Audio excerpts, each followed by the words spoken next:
Hello नमस्कार, जय हिंद प्यारे साथियों। मैं करण चौहान स्वागत करता हूं आपके अपने प्यारे यूट्यूब चैनल फ्यूचर प्रोजेक्ट पर। जैसे कि आज आप देख रहे हो, हम एयरफोर्स का एक्स ग्रुप का हमारा जो 2027 की जो वैकेंसी आने वाली है, उसके लिए हमारा जो फिजिक्स की आज तीसरी क्लास है। आज हमारे इस तीसरी क्लास में पार्ट 3 के अंदर हम देखेंगे यूनिट एंड मेजरमेंट के अंदर वह चीज़ यानी कि डायमेंशन मेजरमेंट, वह जो हमारे एग्ज़ाम में इम्पोर्टेंट है, जैसे कि विमाएँ होती है ज़्यादातर इम्पोर्टेंट, वो सभी यहाँ पर हम कम्प्लीटली एक एक की यहाँ पे चर्चा करेंगे। अगर आप हमारे चैनल पे नए हो तो चैनल को सब्सक्राइब कर लो, बेल आइकन बटन को दबा लो, जिससे आपको नोटिफिकेशन समय पर मिल सके। और अगर आपको ये सभी क्लासें फ्री के अंदर अब कॉस्टली चाहिए तो देखो, हमने ये उड़ान बैच स्टार्ट करा है। यही है जो हम जो क्लास शुरू कर रहे हैं, वही उड़ान बैच ही है 2027 का, जो आपके लिए सिर्फ मैंने जीरो कॉस्ट पर रखा है, जिसके अंदर आपको free concept class, practice sets, ये सभी यूट्यूब पर कराऊंगा मैं। MCQ, PYQ और टॉपिक वाइज प्रैक्टिस इसी चैनल पे होगा। ये सभी जो हमारे एयरफोर्स एक्स ग्रुप के लिए है, मोस्ट इम्पोर्टेंटली आपके जो पूरी तरह से ये सभी आपको मिलेंगे कहाँ, तो ये आपको मिलेंगे हमारे या तो इस चैनल के डिस्क्रिप्शन, इस चैनल के कमेंट बॉक्स के अंदर मैं इस टेलीग्राम की चैनल की लिंक लगा दूंगा, नहीं तो हमारे टेलीग्राम, इंस्टाग्राम और जो व्हाट्सएप है, इसकी जो लिंक है हमारे यूट्यूब के डिस्क्रिप्शन बॉक्स में लगा दी है। वहाँ से आप हमारे चैनल पर जुड़ सकते हो, जैसे फ्यूचर फौजी इंस्टाग्राम पे, और जो व्हाट्सएप चैनल है वहाँ पे जुड़ के आप वहाँ पे भी इनसे जुड़ सकते हो। अगर आपको फ्री कोर्स चाहिए यानी कि फ्री PDF चाहिए कम्प्लीटली जो हम यूट्यूब पर कराएंगे, वो आपको फ्यूचर फौजी नाम की जो टेलीग्राम चैनल है वहाँ पे आपको मिल जाएगी। तो हम आज की इस क्लास को शुरू करते हैं। तो हम आज ही इस क्लास का जो सबसे पहले देखेंगे, क्या हम इस क्लास में देखेंगे व्यवहारिक मान। व्यवहारिक मान क्या होता है? वे मान जो हमारे जीवन में काम आते हैं, यानी व्यवहार के अंदर जो हमारे जीवन में हम उन मानों को काम में लेते हैं, जैसे किलोमीटर, मीटर, डेसिमल, इन सभी के बारे में हम यहाँ पे चर्चा करेंगे। जैसे कि हमने बाकी की चर्चा कल कर ली है, तो कल हमने इसकी चर्चा कर ली है। आज के इस वीडियो में हम व्यवहारिक मानों के बारे में देखेंगे, जिससे कि हमारे जो इम्पोर्टेंट व्यवहारिक मान है वे कौन कौन से हैं। तो वो ये देखो, हमारे जो व्यवहारिक मान है वह कौन कौन से हैं। तो वो ये देखो, ये है वो हमारे व्यवहारिक मान। जैसे कि हम जो 10 की घात वाले जो याद करते हैं, वो 10 की घात क्या होती है, कितनी होती है, उन सभी की हम यहाँ पे बात करेंगे। जैसे हम एक्सा हेक्सा एक्सा लिखते हैं, उसको ई से प्रतीक है। 10 की पावर 18 की घात को हम एक्सा कहते हैं। 10 की पावर 15 की घात को हम पेंटा कहते हैं। 10 की घात 12 को हम टेरा कहते हैं। 10 की घात 9 को हम गीगा कहते हैं। और 10 की घात 6 को हम मेगा कहते हैं। और 10 की घात 3 को हम किलो कहते हैं। 10 की घात 2 को हेक्टो कहते हैं। और इनके जो प्रतीक है वह एक साइड के अंदर है दिखाए गए हैं। तो ये इम्पोर्टेंट है आपके लिए, इनको आपको पढ़ना है। अब हम देखते हैं कि अगर 10 की घात 1 हो तो यानी कि उसे डेका कहते हैं। क्या कहते हैं? डेका। 10 की पावर -1 हो तो डेसिमल यानी कि डेसी। 10 की घात 2 माइनस हो तो 1 सेंटीमीटर। 1 मीटर में कितना? 100 सेंटीमीटर। और 100 सेंटीमीटर के अगर माइनस में कर देंगे तो सेंटीमीटर, यानी 10 की पावर -2 का मतलब सेंटीमीटर में। उसको 10 की पावर -3 को मिली के अंदर लिखते हैं। और 10 की पावर 6 को माइक्रो लिखते हैं। माइक्रो यानी 10 की पावर -6, जो इम्पोर्टेंट है, आपके आगे भी काम में आएगी। 10 की पावर 9 माइनस का ये नैनो होती है। 10 की पावर -12 पिको होती है। 10 की पावर 15 पेंटो होती है। 10 की पावर 18 क्या होती है? -18 ऑक्टो होती है। इनसे क्वेश्चन कैसे आता है वो मैं आपको बताता हूँ। इनसे जो क्वेश्चन आता है वो ऐसा आता है कि डेसी यानी कि इनका भाग पूछा जाता है। क्या पूछा है? भाग पूछा जाता है। यानी कि डेसी अपॉन, यानी कि डेसी का सेंटी के अंदर, डेसिमल का सेंटीमीटर के अंदर अगर भाग लगा देंगे तो हमारे पास प्राप्त क्या होगा। तो हम इसके अंदर जो वैल्यू हमें याद रहेगी, जैसे डेसी की कहती है 10 की पावर कितनी होती है? डेसी की 10 की पावर -1। और जो सेंटी होती है, सेंटी की कितनी होती है? 10 की पावर -2। तो जब ये 10 की पावर -2 ऊपर जाएगा तो ये प्लस का हो जाएगा और 2 से 1 कट जाएगा। 10 की पावर 1, 10 की पावर 1 को क्या कहते हैं? हम डेका कहते हैं। तो डेका ही ऐसा हमारा आंसर आएगा। यानी कि ये इस प्रकार हमें कंफ्यूज करके पूछा जाता है इनसे, इसीलिए मैंने ये आपको अंकिक मान लिखाए हैं, आपको व्यवहारिक मान। अब हम चलते हैं, हमारा अगला जो पॉइंट है वह क्या है? ये देखो, ये लंबाई, द्रव्यमान, समय के मात्रक होते हैं, उनमें से कुछ इंपॉर्टेंट है, लेकिन इतना आपको नहीं बताऊंगा क्योंकि आपके इतने इंपॉर्टेंट नहीं है। जितना इंपॉर्टेंट है वो मैं आपको बता दूंगा और अब यहाँ पे लिखे हुए भी है। देखो ये व्यवहारिक मान, जैसे एक फर्मी का कितना 10⁻⁻15 मीटर, एक एक्सरे की जो वैल्यू है 10⁻⁻13 मीटर, एक एंगस्ट्रॉम की जो वैल्यू है 10⁻⁻10 मीटर है। यहाँ पे देखो, यहाँ पे मीटर में देख रखा है, यहाँ पे सेंटीमीटर में, और यह मिलीमीटर में, यह माइक्रो मिलीमीटर में। तो एक एंगस्ट्रॉम को अगर आपको माइक्रो मिलीमीटर में पूछ ले तो 0.1 माइक्रो मिलीमीटर होगा। अगर आपको सेंटीमीटर में पूछे तो 10⁻⁻8 सेंटीमीटर होगा, और अगर आपसे इसकी वैल्यू माइनस यानी कि मीटर में पूछे तो 10⁻⁻10 मीटर होगा। अब हम देखते हैं एक माइक्रोन में कितना होता है, तो 10⁻⁻6 माइक्रोन मीटर होता है। एक खगोलीय मात्रक, जैसे मैंने कल बताया कि जो खगोलीय मात्रक भी क्या है व्यवहारिक के अंदर हमारे काम आता है, तो 1.496 इंटू 10⁻11 मीटर। इसको हम ऐसे भी मीटर से सेंटीमीटर किलोमीटर में चेंज करके भी लिख सकते हैं। ये प्रकाश वर्ष है जो कल मैंने बताया इंपॉर्टेंट है, और एक पार्सेक की वैल्यू ये है 3.26 प्रकाश वर्ष।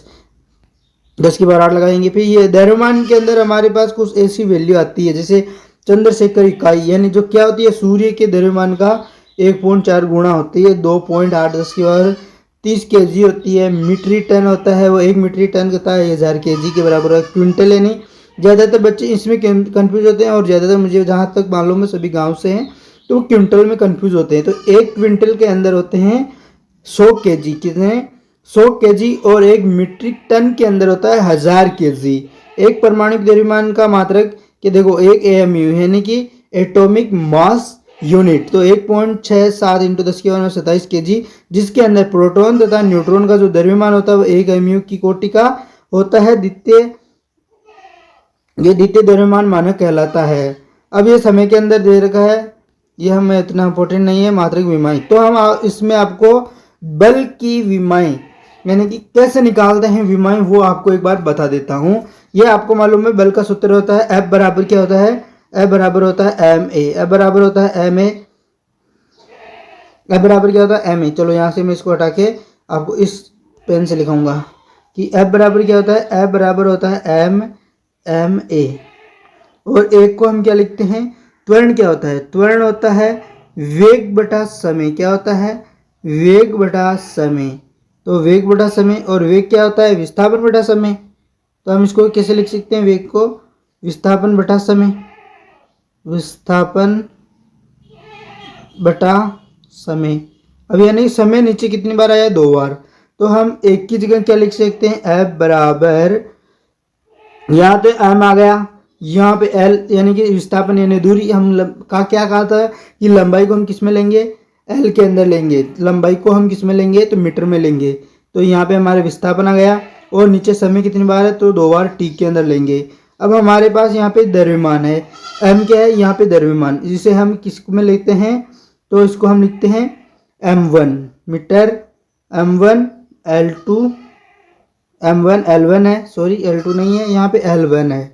तो हम यहाँ पे क्या लिखेंगे, तो M1 यहाँ पे लिखेंगे L1, क्या लिखेंगे L1, M1 L1 T minus का 2। इस प्रकार हमारी जो क्या निकलेगा, ये बल की नहीं है, बल का क्या गई, विमा, ये बल की विमा आ गई। अगर बल का हमें मात्रक निकालना हो तो हम विमा के माध्यम से भी निकाल सकते हैं, जैसे kg मीटर। ये देखो हम द्रव्यमान को किस में लेते हैं, kg के अंदर, kg इंटू मीटर पर सेकेंड स्क्वायर, ये इसका मात्रक हो जाएगा।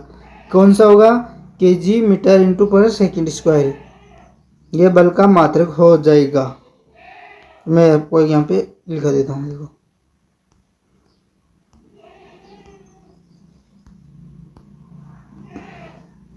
kg इंटू मीटर पर सेकेंड स्क्वायर। ऐसे हमने बहुत सारी ऐसे डिवाइड करके हम लिख सकते हैं, वो क्या मात्रक और विमाएं निकाल सकते हैं। इसी प्रकार मैंने कुछ ऐसी विमाएं लिखी हुई है जो समान मात्रक वाली होती है, जिनका मात्रक समान होता है, यानी समान आयाम वाली जो विमाएं, जैसे कि जिसके पीछे m माइनस टी माइनस का 1 यानी m0 L0 t माइनस का 1, इस कोष्टक को हम कहते हैं गुरु कोष्टक। जो ये कोष्टक होता है तो इसे हम गुरु कोष्टक कहते हैं।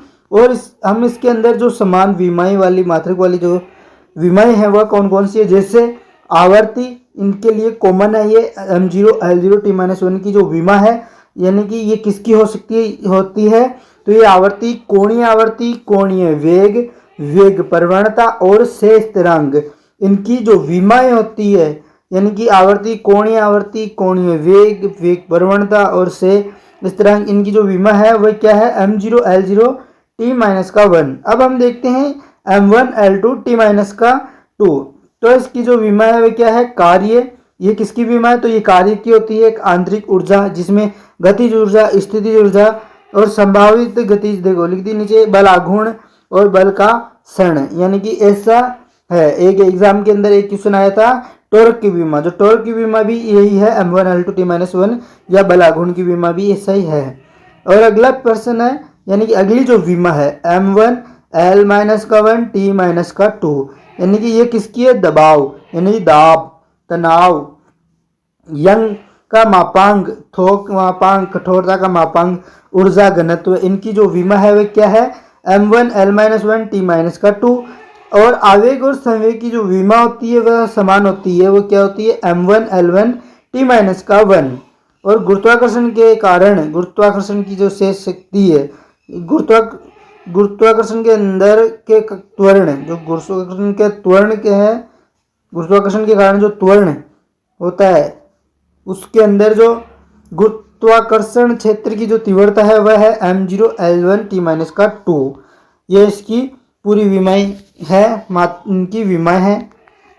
अब हम देख लेते हैं एक बार वापस आपको और कौन कौन सी विमाएं हैं। जैसे कि हम m1 l1 t-1 को परिणोद बल, यानी परिणोद भी होता है, बल भी होता है। तो m1 l1 t- का परिणोद बल, भार और कार्य, ऊर्जा, प्रवणता, सब देखो, शब्दों को देखो, ऊर्जा, प्रवणता, m1 l1 t-2। अगली है m1 l2 t-1, जो कोणीय संवेग और प्लांक नियतांक, ये इंपॉर्टेंट होती है, ये एग्जाम में पूछी भी जाती है। m1 l2 t-2, m1 l0 t-2, पृष्ठ तनाव, पृष्ठीय ऊर्जा, ऊर्जा प्रति इकाई क्षेत्रफल, यानी कि इसके अंदर होती है। जिसकी कोई विमा नहीं होती, जिस यानी m0 l0 t0, जिसकी विमा नहीं होती वह है विकृति, विकृति विमाहीन है। अपवर्तनांक, आपेक्षिक घनत्व, कोण, घन कोण, दूरी प्रवणता, दूरी प्रवणता, आपेक्ष विद्युतशीलता, प्रावैद्युतांक, आपेक्षिक चुंबकनशीलता, पोषण अनुपात, इनकी कोई विमाएं नहीं होती है। अब है गुप्त ऊष्मा और गुरुत्वीय विभव। क्या है, गुप्त ऊष्मा और गुरुत्वीय विभव, जैसे m0 l2 t-2, यह है इसकी विमाएं। अब देखते हैं अगला यानी कि जितना भी फिजिक्स के अंदर जितनी भी विमाएं हैं, मैं कंप्लीटली यहाँ पे आपको विमा और उनके जो देखो नीचे सूत्र भी है, कैसे उसे डिराइव किया गया है, किसको क्या माना है, वो सभी यहाँ पे मैं आपको बता दूंगा एक एक पॉइंट। यानी कि विमा का फिजिक्स की 11th और 12th की फिजिक्स में से कुछ नहीं बचेगा। जितनी भी विमाएं हैं, मात्रक है, वो सभी मैं यहाँ पे आपको बता दूंगा। जैसे कि हमारा अगला है, अगली विमा m1 l2 t-2 θ-1, यह है ऊष्मीय धारिता, वोल्टेज मान नियतांक तथा जो एंट्रोपी है उसकी विमाएं हैं। जो m1 l0 t1, ये किसकी होती है, ये देखो L/G M/K R/G, ये सूत्र आप पढ़ोगे आगे जाके, इनकी विमाएं होती है।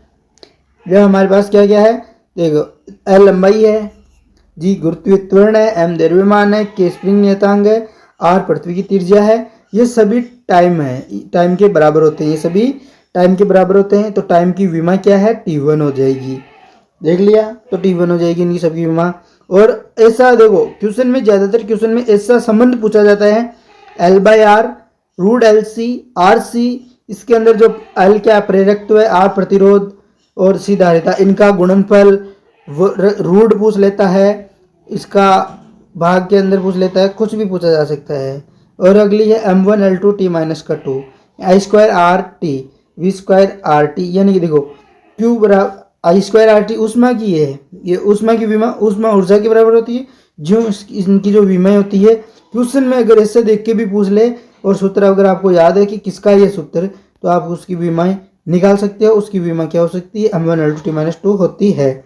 अब देख लो कुछ ऊष्मा के अंदर जो हम ऊष्मा वाला टॉपिक पढ़ेंगे उसके अंदर जो मोस्ट इम्पोर्टेंटली हमारे जो जितने भी मात्रक और विमाएं निकलेगी वो सभी एक जगह ही है दे रखी। वो कौन कौन सी है वो देखो। जो ऊष्मा के अंदर हम पढ़ेंगे वो है मात्रक और विमाएं कौन कौन सी है। जैसे हम तापमान को केल्विन पढ़ते हैं तो तापमान की तो θ1 होगा ना कि T1। यहाँ पे T1 क्या है, समय है ना कि तापमान है, तो थीटा हो जाएगा। ऊष्मा जूल, जूल यानी कि कार्य ऊर्जा जूल बला गुणिया सभी की क्या होगी m1 L2 T-2। विशिष्ट ऊष्मा जूल पर केजी केल्विन, तो क्या होगी जूल पर केजी केल्विन, ये इसका मात्रक है। और इसकी जो विमाएं होगी वह होगी m0 L2 T-2 theta minus का 1। ऊष्मा धारिता जूल पर kelvin m1 L2 T-2 theta minus का 1, ये इसकी विमाएं हो जाएगी। गुप्त ऊष्मा की जो विमा है वह क्या है जूल पर केजी m0 L2 T-2। नियतांक यानी कि गैस नियतांक R, उसकी जूल पर मोल इंटू केल्विन, ये इसका मात्रक है। और इसकी जो विमा है वह क्या है m1 L2 T-2 Q-1 mole inverse. अब इसी प्रकार हमारा जितना भी ऊष्मा के अंदर किसके अंदर जो ऊष्मा वाला टॉपिक है उसमें अंदर जितने भी जो भी मान है उन सभी की विमा और मात्रक एक जगह है। जैसे वोल्टेज मान नियतांक है उसके लिए जूल पर केल्विन जिसकी विमा होगी m1 L2 T-2 theta minus का 1।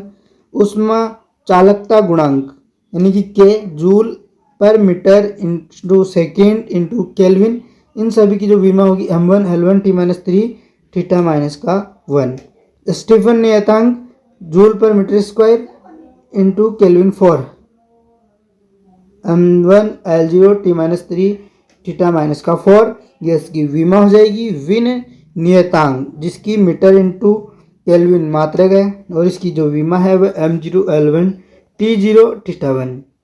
जैसे कि इनको देखने में ही हमें पता चल जाता है कि हम मीटर को में लंबाई को किस में नापेंगे, बताया है पहले क्लास नंबर 2 के अंदर। मैंने आपको कम्प्लीटली एक एक बात के बारे में बताई है।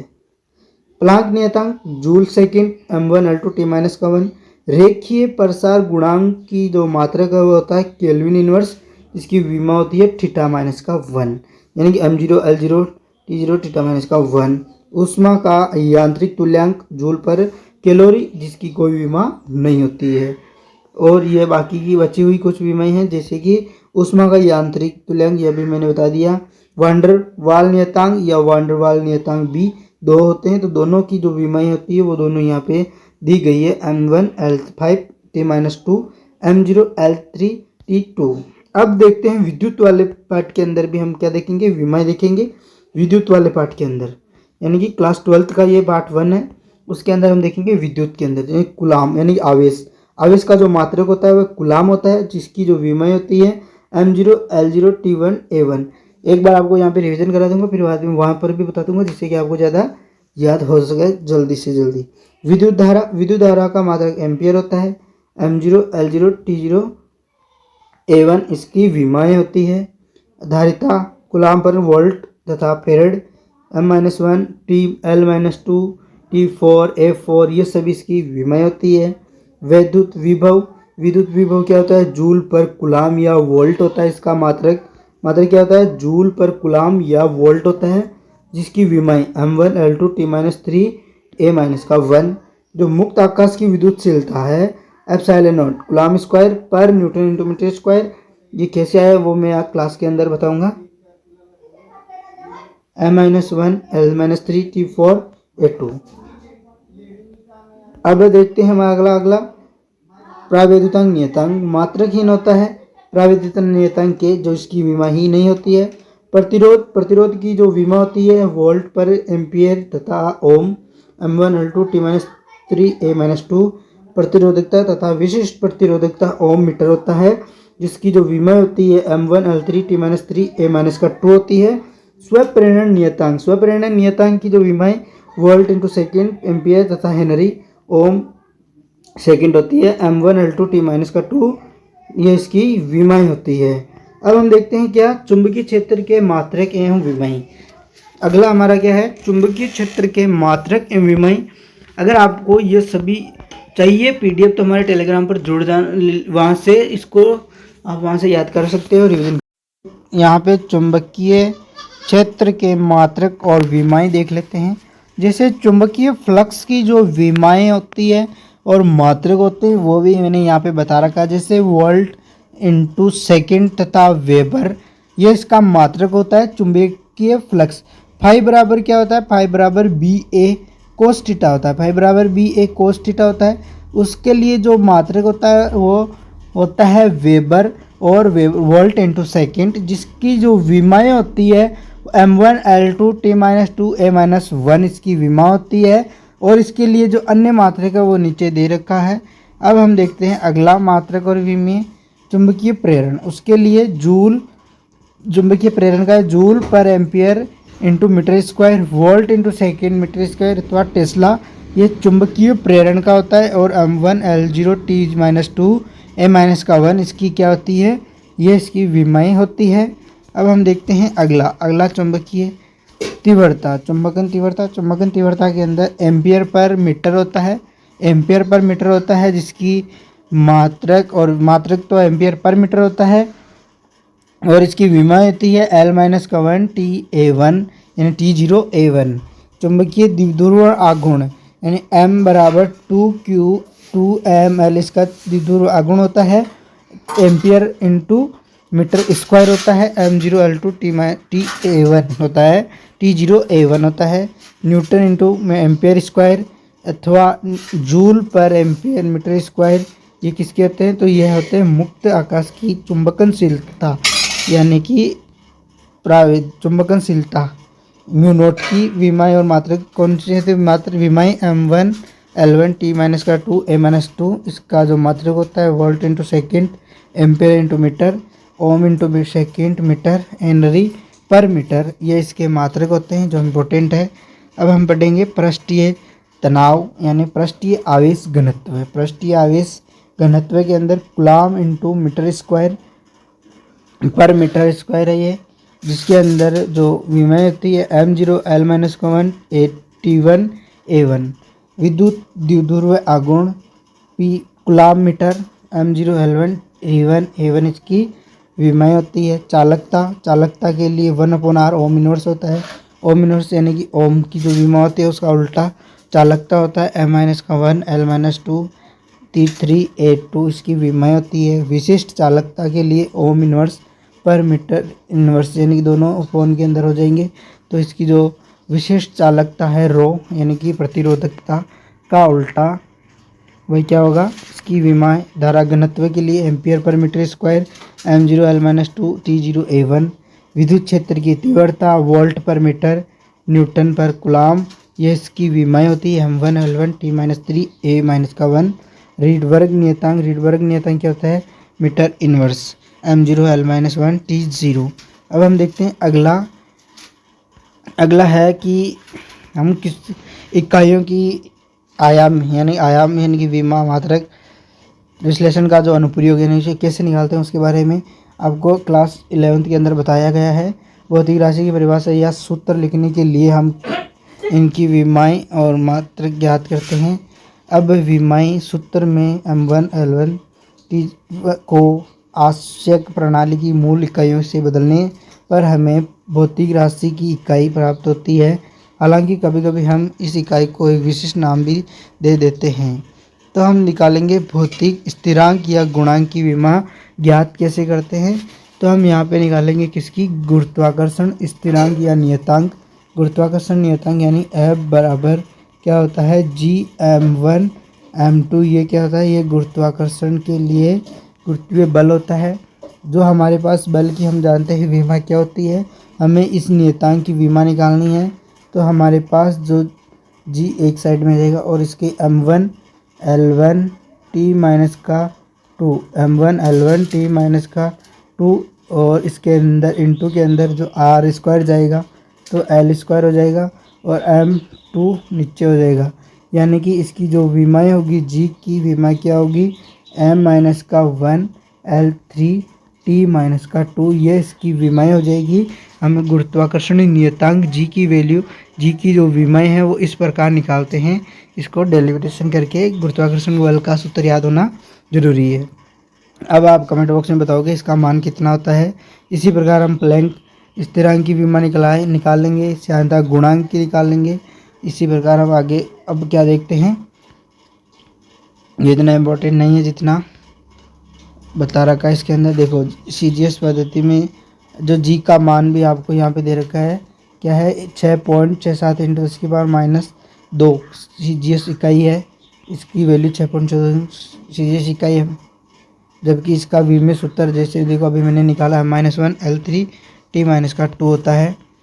अब ये क्या है, किसी भी दिए गए भौतिक संबंध की आयाम शुद्धता की जांच, यानी कि वह है या नहीं है, सही है या गलत है, इनको कैसे निकालते हैं हम, उनको दोनों तरफ बराबर मान के जो वैल्यू होती है उसके तरफ, यानी जैसे कि इसके अंदर हमारे पास यह कोई विमाएँ के लिए दे रखा है तो हमें x की विमा 1 के बराबर रखेंगे, फिर x की विमा BC का होल स्क्वायर के बराबर रखेंगे, फिर x की विमा इसके बराबर रखेंगे।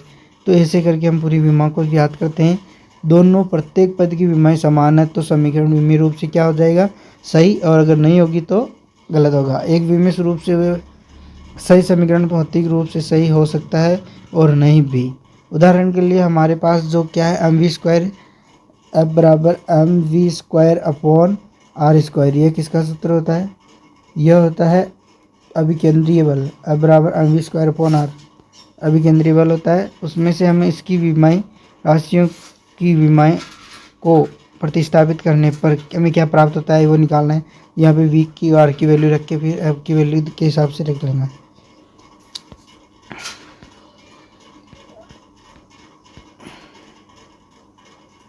ये सीमाएं, विमीय विश्लेषण की जो सीमाएं होती है, कुछ पॉइंट होती हैं, यानी क्या क्या कारण है कि सीमाएं होना, ये क्या सीमा होनी चाहिए उनके विमाओं के कारण। यदि विमीयता की दी गई है तो जो विमीयता दी गई हो तो भौतिक राशि का अद्वितीय नहीं हो सकती, क्योंकि कई भौतिक राशियों का विमीयता समान होती है। उदाहरण के लिए किसी भौतिक राशि का विमीय सूत्र ये मान लो L2 T-2 है तो कार्य, ऊर्जा और टॉर्क, देखो टॉर्क की विमा पूछी थी, टॉर्क हो सकता है। देखो प्रश्न क्या कह रहा है, यदि विमीयता दी गई है तो भौतिक राशि अद्वितीय नहीं हो सकती, क्योंकि कई भौतिक राशियों का विमीयता समान होती है ना। कार्य, ऊर्जा, टॉर्क की विमीयता समान होती है, भले ही उसकी विमीयता जो भौतिक राशि है वो अलग अलग है ना, अलग अलग राशि। संख्यात्मक स्थिरांक जिसका कोई विमीयता, यानी कि कोई विमीयता यानी k नहीं है तो 1/2 इनकी, मतलब कि जो भी संख्यात्मक मान होते हैं उनकी कोई विमाएँ नहीं होती है। विमीय विधि का उपयोग ज्ञात कार्यों के गुणनफल के अलावा अन्य संबंधों को प्राप्त करने के लिए नहीं किया जा सकता। उदाहरण के लिए हम S बराबर ut + 1/2 at² या S बराबर y बराबर a sin ωt सिद्धांत का प्रयोग करके नहीं किया जा सकता। यानी कि इसमें हम जो न्यूटन का फोर्थ नियम है उसके अंदर हमारे S की जो से थर्ड लॉ है, न्यूटन का सेकंड लॉ, S बराबर ut + 1/2 at², इसके अंदर हम इसकी विमाएँ नहीं निकाल सकते हैं, बस इसकी विमाओं को हम ज्ञात कर सकते हैं। अब है मापन के अंदर त्रुटि। क्या है, मापन में त्रुटि हमारे सर्वोत्तम प्रयासों के बावजूद, एक बार समझ लो, किसी राशि का मापा गया मान हमेशा उसके वास्तविक मान या सच्चे मान से कुछ अलग होता है। किसी राशि के वास्तविक मान और मापे गए मान के बीच के इस अंतर को मापन की त्रुटि कहा जाता है। तो कौन कौन सी वो त्रुटियाँ होती है उनके बारे में हम यहाँ पे करेंगे बात। जैसे पहली होती है निरपेक्ष त्रुटि। निरपेक्ष त्रुटि क्या होती है, किसी भौतिक राशि के मापन में निरपेक्ष त्रुटि राशि के वास्तविक मान और मापे गए मान के बीच के अंतर का परिमाण है। मान ले कि एक भौतिक राशि, मान लो ये n कोई भौतिक राशि है, n बार मापा जाता है, कोई भी भौतिक राशि को n बार मापा जाता है तो वह n बार यानी a1 a2 a3 ऐसे n तरीके तक माप लेते हैं। फिर इन मानों का समांतर माध्य, जो इनका हम क्या निकालेंगे, समांतर माध्य, आमतौर पर am को राशि के वास्तविक मान के रूप में लिया जाता है। यदि यह अन्यथा ज्ञात है कि परिभाषा के अनुसार राशि के मापे गए मानों में निरपेक्ष त्रुटियां हैं तो हम इसको ऐसे लिखते हैं, इसकी दोनों तरफ डे लगा के फिर बाद में इसकी वैल्यू निकालते हैं। और देखते हैं यह सकारात्मक है और कुछ अन्य मामलों में नकारात्मक भी। अगली है माध्य निरपेक्ष त्रुटि, यानी कि सापेक्ष निरपेक्ष त्रुटि के अंदर हम उसको निकालते हैं क्या, समांतर मान। और माध्य निरपेक्ष त्रुटि यह किसी राशि के मापन में प्राप्त सभी प्रेक्षणों की निरपेक्ष त्रुटियों के परिणामों का समांतर माध्य होती है। यह डेल ए वेक्टर या डेल बार से प्रदर्शित किया जाता है। डेल बार है, डेल ए बार, इसको हम समांतर माध्य टोटल, यानी कि जितनी भी त्रुटियां अपॉन में उस टोटल कितनी हुई थी, अंतिम परिणाम हम इस प्रकार लिखते हैं, यानी कि इस पहले समांतर माध्य निकाल के फिर बाद के अंदर वापस डेल बार को इसके अंदर जोड़ देंगे। इसे प्रदर्शित होता है कि किसी भी राशि का मापन तथा के बीच होता है, यानी कि किसी भी राशि का हम एम प्लस डेल बार ए और तथा एम माइनस डेल बार ए के बीच होता है। अब है सापेक्ष त्रुटि या आंशिक माप की त्रुटि। ये त्रुटि आपको बस एक बार रिवीजन कर लेना है। आपको माप की सापेक्ष त्रुटि या आंशिक त्रुटि को मापी गई राशि के माध्य मान के माध्य निरपेक्ष त्रुटि के अनुपात के रूप में परिभाषित किया जाता है। इस प्रकार सापेक्ष त्रुटि या भिन्नात्मक त्रुटि, जो माध्य निरपेक्ष त्रुटि या माध्यमान त्रुटि, वो क्या होती है, डेल ए का bar upon del M, M का मतलब समांतर माध्य, इस समांतर माध्य का डेल बार के अंदर भाग लगाना है। प्रतिशत त्रुटि के अंदर क्या करना है, जो हमारे पास त्रुटि है उसके अंदर 100% का मल्टीप्लाई करके वो करना है। अब हम देखते हैं जो हमारे पास त्रुटि आई है उन त्रुटियों में हम ऐसा ज़रूर करते हैं के साथ, जैसे हम त्रुटियों का संयोजन, यानी कि मान लो हमारे पास कोई मान है x प्लस ए, इसके अंदर कौन कौन सी त्रुटि हुई है, मान लो इस डेल ए के मापन में त्रुटि, निरपेक्ष त्रुटि डेल बी, बी के मापेक्ष में, और डेल एक्स इसके मापेक्ष में त्रुटि हुई है। अगर हम इनको जोड़ेंगे तो मतलब कि del A plus del B का बार लगा के फिर इनका समांतर माध्य निकाल के फिर इंटू 100 लगा के इनकी 100% त्रुटि निकाल लेंगे। इसी प्रकार अंतर का हो जाएगा, मल्टीप्लिकेशन का हो जाएगा और मल्टीप्लिकेशन और इसी भाजक हो जाएगा। ये तो थे इसके मोस्ट इम्पोर्टेंट, यानी कि जितना आपके एग्ज़ाम में अंदर पूछा जाता है। अब उन्हें एग्ज़ाम के अंदर कुछ पॉइंट भी पूछे जा सकते हैं, तो हम छोड़ेंगे कुछ नहीं, पूरे पॉइंटों को एक साथ कवर कर लेंगे। All chapter most important lesson points, यानी कि इस पार्ट के जो मोस्ट इम्पोर्टेंट जितने भी पॉइंट है उनको भी देख लेते हैं एक बार। जैसे भारत में वजन और माप अधिनियम का मानक 1976 में पारित किया गया था। इसने विज्ञान, तकनीक, व्यापार, उद्योग के सभी क्षेत्रों में एसआई पद्धति के इस्तेमाल की सिफारिश की थी।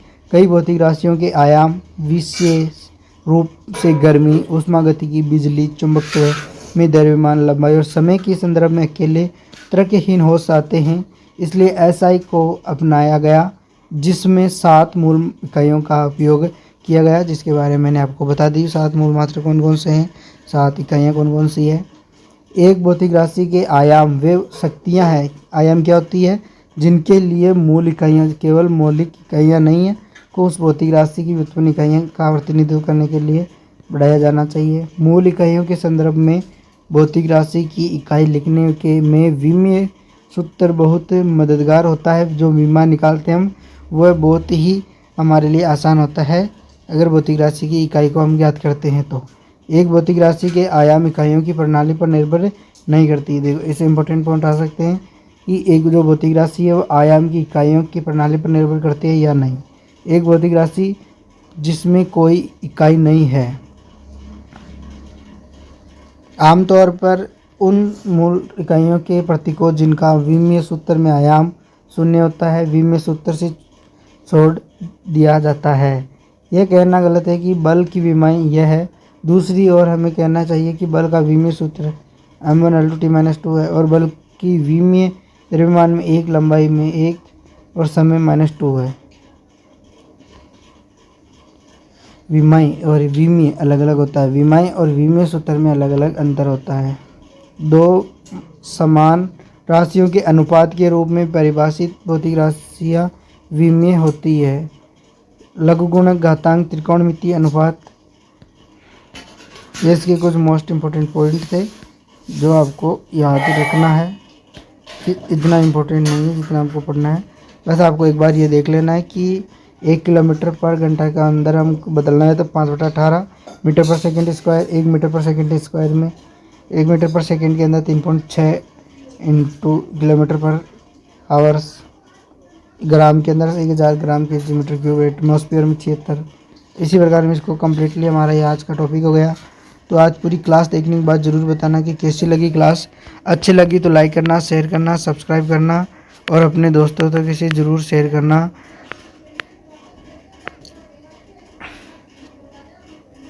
पूरी क्लास देखने के बाद हमें कमेंट बॉक्स में बताना कि क्लास कैसी लगी। अगर आपको इसी क्लास के ये सारे पीडीएफ नोट्स पीडीएफ के थ्रू चाहिए, पीडीएफ की फॉर्म में चाहिए, तो हम आपको यहाँ पे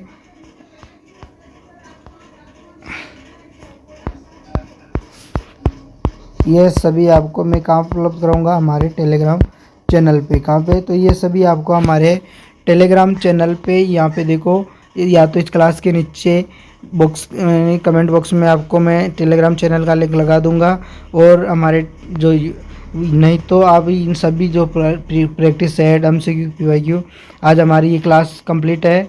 आज की हमारी तरफ से ये क्लास है गई कंप्लीट। जितना मोस्ट इम्पोर्टेंट था वो मैंने बता दिया। अब हम कल क्या बताएंगे, कल हम थोड़ा सा सार्थक अंकों के बारे में बता के फिर बाद में आपको ट्यूशन कराएंगे मोस्ट इम्पोर्टेंट। आज की इस क्लास को हमारी आज की क्लास यहीं तक रहेगी और हमारी क्लास ख़त्म है। यानी कि हमने इस टॉपिक के जितना मोस्ट इम्पोर्टेंट हमारे एग्ज़ाम में है उन सभी के मात्रक और विमों के बारे में चर्चा कर ली है। तो अब हम कल मिलते हैं नेक्स्ट क्लास, यानी कि प्रैक्टिस के साथ साथ हो सकता है हम 1D की क्लास लेके आएँ। तो कल 1D की क्लास में जुड़ना ना भूलें। यानी कि आपको क्लास कैसी लगी हमें रिव्यू ज़रूर करके बताएं और पूरी क्लास देखने के बाद भाई सपोर्ट भी ज़रूर करना। हम आपके लिए फ्री ऑफ कॉस्टली यहाँ पे यूट्यूब पर क्लास अपलोड कर रहे हैं। जो दूसरे यूट्यूबर क्या करते हैं, आपसे 700, 800, 1000 तक कोर्स के अंदर आपको अवेलेबल कराते हैं, जबकि मैं सोच रहा हूँ ये सभी नोट्स मेरे लिखे हुए हैं तो मैं फ्री के अंदर आपको समझा के पढ़ा सकूँ। ज़रूर हमारा सपोर्ट करें। तो हम इस क्लास को यहीं तक रखते हैं। Thank you. जय हिंद, जय भारत। हमारे स्पीड के बारे में ज़रूर बताना और क्लास कैसी लगी ये भी कमेंट बॉक्स में बताना। और लास्ट में जाते जाते जय हिंद का ज़रूर कमेंट बॉक्स में नारा लगा के जाना। Thank you. जय हिंद, जय भारत।